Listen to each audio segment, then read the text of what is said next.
কুরআনে বর্ণিত 25 জন বিখ্যাত নবী কোন দেশে এসেছিলেন? তো চলো ভিডিওটা দেখবো আমরা। আর এখানে দেখবো আমরা ভারতবর্ষ কি কোনো নবী এসেছিলেন? অবশ্যই সেটা কিন্তু আমরা জানতে পারবো এই ভিডিওর মাধ্যমে।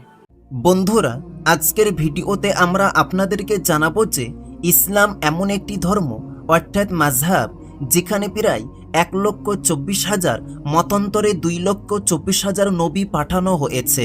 খ্রিস্টান ও ইহুদিদের মধ্যেও নবীদের উল্লেখ পাওয়া যায়।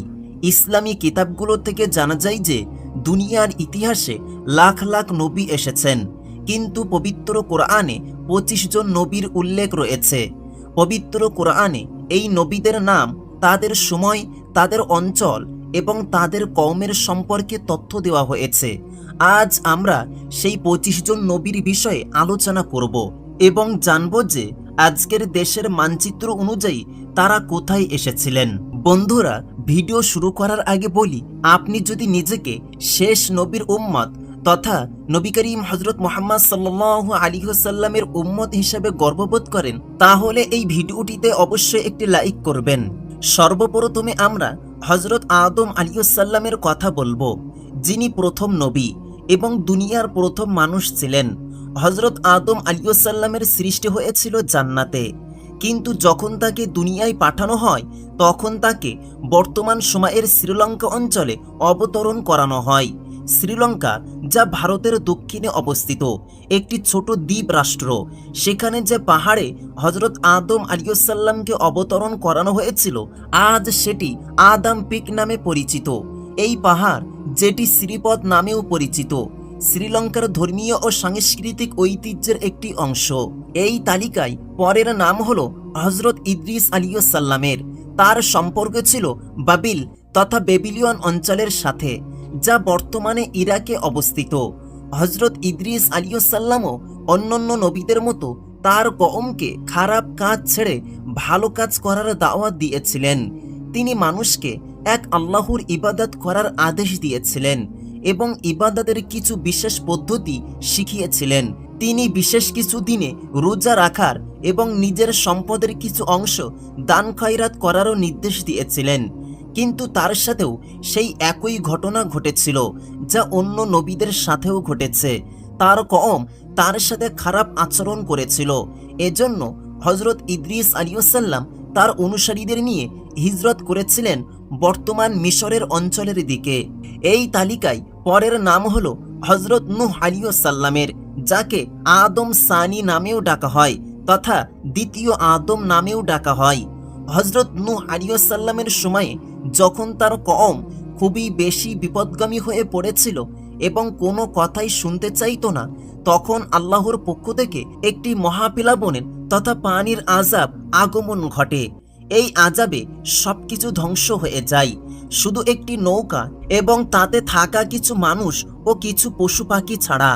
এই নৌকাটিই ছিল যেটি আল্লাহ তাআলা হযরত নূহ আলাইহিস সালামকে বানাতে আদেশ দিয়েছিলেন এবং তাতে সাওয়ার হতে বলেছিলেন। অনেক উলামা ও ইতিহাসবিদরা বলেন যে হযরত নূহ আলাইহিস সালামের সম্পর্ক বর্তমান ইরাক অঞ্চলের সাথে ছিল, তবে কিছু অন্যান্য কিতাবেও হযরত নূহ আলাইহিস সালামের সম্পর্ক অন্য কোনো অঞ্চলের দিকে ইঙ্গিত করা হয়েছে। আশ্চর্যের বিষয় হচ্ছে, সাম্প্রতিক কিছু গবেষণায় কিছু আলেম একথাও বলেন যে সম্ভবত হযরত নূহ আলাইহিস সালামের সম্পর্ক ভারতের অঞ্চল থেকেও হতে পারে। এর কারণ হলো ভারতের প্রাচীন ধর্মগুলোর অনেক ঐতিহাসিক কাহিনী ও সংস্কৃতি হযরত নূহ আলাইহিস সালামের সময়ের ঘটনাবলীর সাথে অনেকটা মিল পাওয়া যায়। এর পরের নাম হযরত হুদ আলাইহিস সালামের। কোরআন ও ধর্মীয় কিতাবগুলোতে বলা হয়েছে যে হযরত হুদ আলাইহিস সালামকে আরবের একেবারে দক্ষিণ অংশের দিকে পাঠানো হয়েছিল। আজকের মানচিত্র অনুযায়ী এই অঞ্চল পূর্ব ইয়ামেন বা পশ্চিম ওমানের মধ্যে পড়ে। হযরত হুদ আলাইহিস সালামের কওম তাদের খারাপ কাজ এবং আল্লাহর অবাধ্যতার জন্য পরিচিত ছিল, যার কারণে তাদের উপর আল্লাহর শাস্তি নেমে আসে। এর পরের নাম হযরত সালেহ আলাইহিস সালামের। তাকে পাঠানো হয়েছিল কওমে সামুদের দিকে। সেই সময় কওমে সামুদ শিরকে ডুবে গিয়েছিল এবং বড় বড় গুনাহে লিপ্ত ছিল। এই কওম ছিল অত্যন্ত ধনী আর তাদের শক্তি ও সম্পদের উপর তারা অহংকার করত।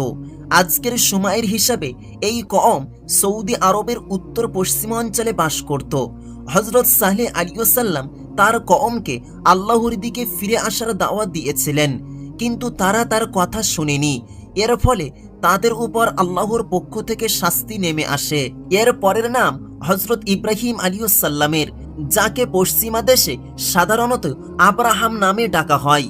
ইসলাম, ইহুদি ধর্ম ও খ্রিস্ট ধর্মে তার মর্যাদা অত্যন্ত উচ্চ। তাকে নবীদের পিতা বলা হয়, কারণ তার বংশ থেকে বহু নবীর জন্ম হয়েছে এবং শেষ নবী হযরত মুহাম্মদ মুস্তাফা সাল্লাল্লাহু আলাইহি ওয়াসাল্লামও তারই বংশধর। আজকের মানচিত্র অনুযায়ী তার অঞ্চল ইরাক এবং মধ্যপ্রাচ্যে অবস্থিত। এই তালিকায় পরের নাম হযরত লূত আলাইহিসসালামের। তিনি সেই নবী যাকে কওমে সদুম ও গমরার দিকে পাঠানো হয়েছিল। ইতিহাস ও ধর্মীয় কিতাবগুলোতে বলা হয়েছে যে এই কওম ছিল চরম পাপাচারে নিমগ্ন, বিশেষ করে সমকামিতায় লিপ্ত, অর্থাৎ পুরুষে পুরুষে এবং নারীতে নারীতে অবৈধ যৌন সম্পর্ক করত। হযরত লূত আলাইহিসসালাম বারবার এই কওমকে এসব জঘন্য কাজ থেকে বিরত করার চেষ্টা করেছেন, কিন্তু তারা তাদের ভুল পথেই চলতে থাকে এবং কোনোভাবেই সংশোধন হতে রাজি হয়নি। শেষ পর্যন্ত আল্লাহর গজব তাদের উপর নেমে আসে এবং তাদের উপর পাথরের বৃষ্টির আকারে কঠিন আযাব পাঠানো হয়। ইতিহাসবিদ ও গবেষকদের মতে এই কওম সেই একই অঞ্চলে বসবাস করত যেখানে বর্তমানে ডেড সি তথা মৃত সাগর অবস্থিত, যা ফিলিস্তিন ও জর্ডানের মাঝের এলাকা। আমাদের তালিকায় পরের নাম হলো হযরত ইসমাঈল আলাইহিসসালামের। হযরত ইসমাঈল আলাইহিসসালাম ছিলেন হযরত ইব্রাহিম আলাইহিসসালামের পুত্র এবং তারই বংশধর। আমাদের প্রিয় নবী হযরত মুহাম্মদ মুস্তাফা সাল্লাল্লাহু আলাইহি ওয়াসাল্লাম জন্মগ্রহণ করেছেন। হযরত ইসমাঈল আলাইহিসসালামকে ইতিহাসে আরবদের পিতা হিসাবেও গণ্য করা হয়, কারণ তার সন্তানেরাই পরবর্তীতে আরবের বিভিন্ন কওমে রূপ নেয়। যদিও ইতিহাস লেখকরা জানান হযরত ইসমাঈল আলাইহিসসালামের জন্ম ফিলিস্তিন অঞ্চলে হয়েছিল, কিন্তু পরবর্তীতে আল্লাহর নির্দেশে তিনি এবং তার মা হযরত হাজরা আলাইহিসসালাম মক্কার মরুভূমিতে এসে বসবাস শুরু করেন, যা পরবর্তীতে ইসলামের ইতিহাসে এক অত্যন্ত গুরুত্বপূর্ণ স্থান হয়ে ওঠে। এর পরের নাম তার ভাই হযরত ইসহাক আলাইহিসসালামের। হযরত ইসহাক আলাইহিসসালাম শুধু যে হযরত ইব্রাহিম আলাইহিসসালামের পুত্র ছিলেন তা নয়, তিনি ছিলেন হযরত ইয়াকুব আলাইহিসসালামের পিতা এবং হযরত ইউসুফ আলাইহিসসালামের দাদা। মজার ব্যাপার হলো, কোরআনে হযরত ইসহাক আলাইহিসসালামের নাম উল্লেখ করা হয়েছে মোট 15 বার। হযরত ইব্রাহিম আলাইহিসসালামের এই দুই বিখ্যাত পুত্রকে আজকের সময়ে তিনটি বড় ইব্রাহিমী ধর্মের সূচনাকারী হিসেবে ধরা হয়। হযরত ইসমাঈল আলাইহিসসালামকে আরবদের পূর্বপুরুষ ও পথ প্রদর্শক হিসেবে গণ্য করা হয় এবং তার বংশ থেকেই শেষ নবী হযরত মুহাম্মদ সাল্লাল্লাহু আলাইহি ওয়াসাল্লাম জন্মগ্রহণ করেছেন।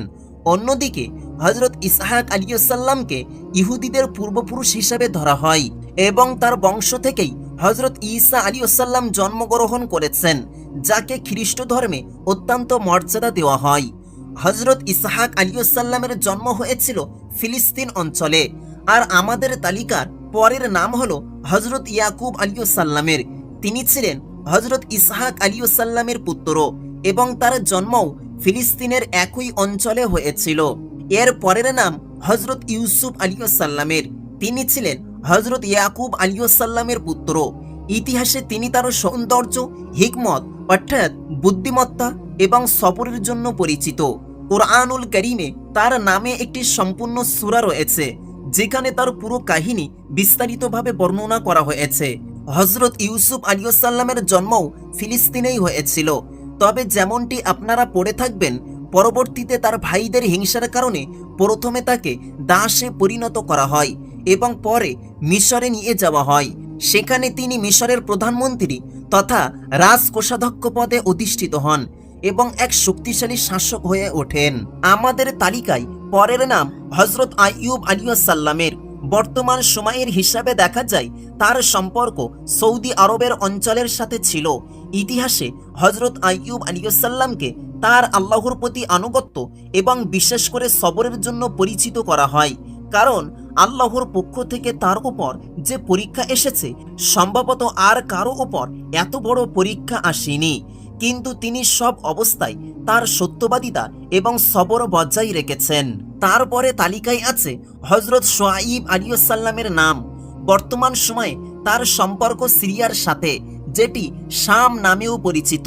তাকে মাদাইয়ান অর্থাৎ মাদাইয়ানবাসীদের কাছে পাঠানো হয়েছিল। সেই সময় মাদাইয়ানের লোকেরা দুর্বল ও গরিব মানুষের সাথে খুব খারাপ আচরণ করত।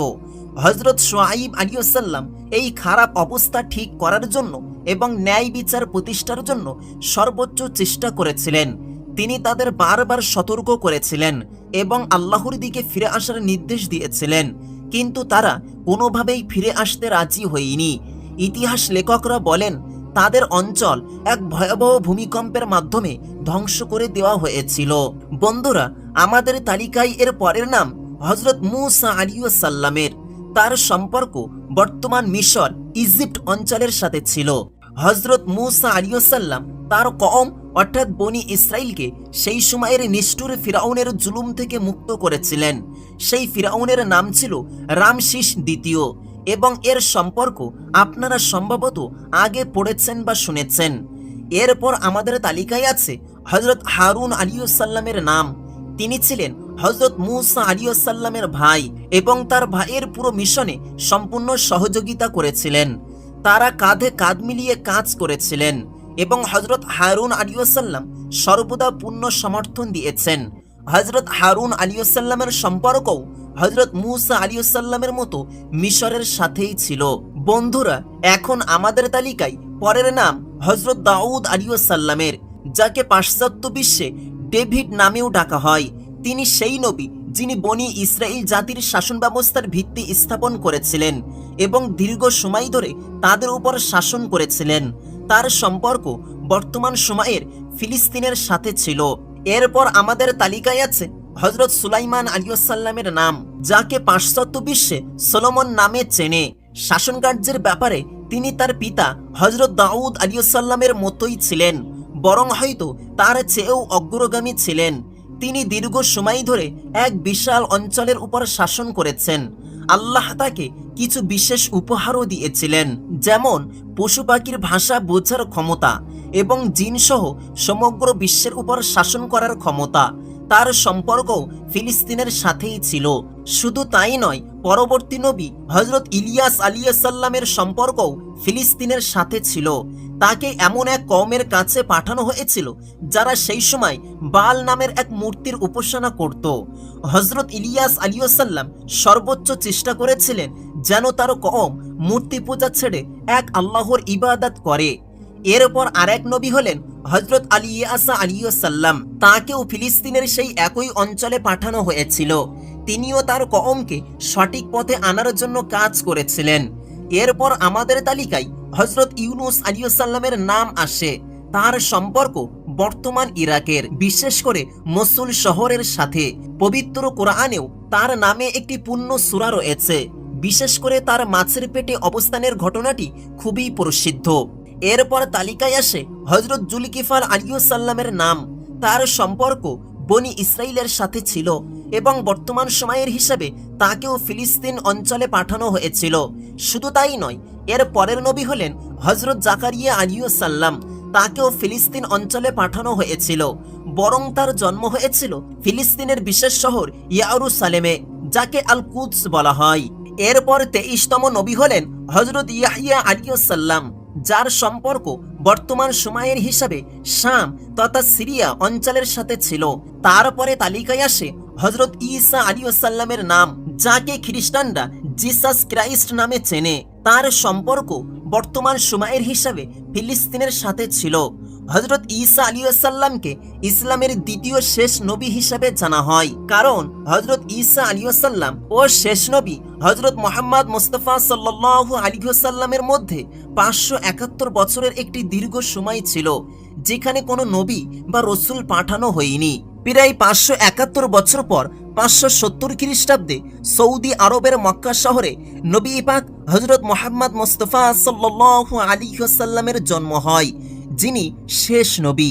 তিনিই হলেন আমাদের প্রিয় নবী হযরত মুহাম্মদ মুস্তাফা সাল্লাল্লাহু আলাইহি ওয়াসাল্লাম। তো এখানে আমরা দেখলাম যে কোরআনে বর্ণিত 25 জন নবীর কথা এখানে বলা রয়েছে, যারা বিভিন্ন সময় কিন্তু এসেছেন এবং পৃথিবীতে বিভিন্ন রকমের জাতির ওপর তারা কিন্তু উদ্ধারের কাজ করেছেন এবং জাতির ওপর যে জুলুম হতো, নির্যাতন হতো, সেগুলোর বিরুদ্ধে তারা কিন্তু রুখে দাঁড়িয়েছেন এবং ধর্মের পথে সবাইকে কিন্তু নিয়ে গিয়েছেন।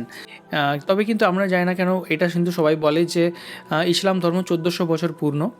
তবে এটা মনে হয় যে ইসলাম ধর্ম 1400 বছর পুরনো না, ইসলাম ধর্ম অনেক পুরনো, কিন্তু ইসলাম ধর্মের যে পূর্ণাঙ্গ ব্যবস্থা কোরআন অবতীর্ণ হয় সেটা হচ্ছে 1400 বছর আগে। 1400 বছর আগে হয়তো ইসলাম ধর্ম ছিল কিন্তু কোরআন ছিল না, আমি যতটুকু জেনেছি। যদি সঠিক হয় তাহলে অবশ্যই কমেন্ট করে জানাতে পারেন। আর এখানে বিভিন্ন নবীর কথা আমরা এখানে জানতে পেরেছি এই ভিডিওর মাধ্যমে। কোন নবী কোন দেশে জন্মগ্রহণ করতে পারেন আনুমানিক সেটা কিন্তু বলা রয়েছে।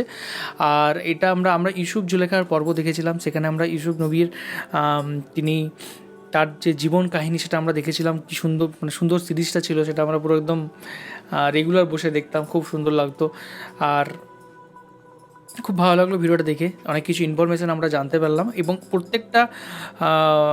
প্রত্যেক যে সময়ে প্রত্যেকজন নবী যে এসেছেন তাদের জীবনে কিন্তু অনেক অনেক অলৌকিক এবং অনেক বিস্তর ইতিহাস এবং ঘটনা কিন্তু রয়েছে, যেটা কিন্তু সত্যি মানে জানার মতো, সেটা সত্যি কিন্তু মানে অন্যরকম। মানে আরেকজন নবীর কথা যেটা আমরা জেনেছিলাম সেটা হচ্ছে যিনি ফেরাউনের যে মানে অত্যাচার তার বিরুদ্ধে যখন তিনি করেছিলেন, যেখানে একটা সাগর দুভাগে বিভক্ত হয়ে গিয়েছিল, সেই গল্প বা সেই হিস্ট্রি কিন্তু আমরা জানতে পারি এবং তার যার নিদর্শন কিন্তু এখনও পাওয়া যায় এবং যার যে মামি যেটা ফেরাউনের মামি, তার উপরে কিন্তু এখন রিসার্চ চলছে। তো এই সমস্ত স্টোরিগুলো শুনলে সত্যিই অনেক ভালো লাগে। স্টোরি বলছি এরকম না যে গল্প বা কাল্পনিক গল্প, স্টোরি মানে এটাই যে ইতিহাসের গল্পকেও আমরা কিন্তু গল্প বলে থাকি বা হিস্ট্রির স্টোরি, ঐতিহাসিক স্টোরি এরকম বলে থাকি। তো এই ছিল আজকের video. Thank you so much আমাদের ভিডিও দেখার জন্য। আর কোন ভিডিওর উপর আমরা রিয়াক্ট করতে পারি সেটা অবশ্যই কমেন্ট করে জানাবেন। এখনকার মতো এই পর্যন্তই, দেখা হবে আবার কোনো ভিডিওতে। ততক্ষণের জন্য ভালো থাকুন, সুস্থ থাকুন আর দেখতে থাকুন আমাদের চ্যানেল। টাটা।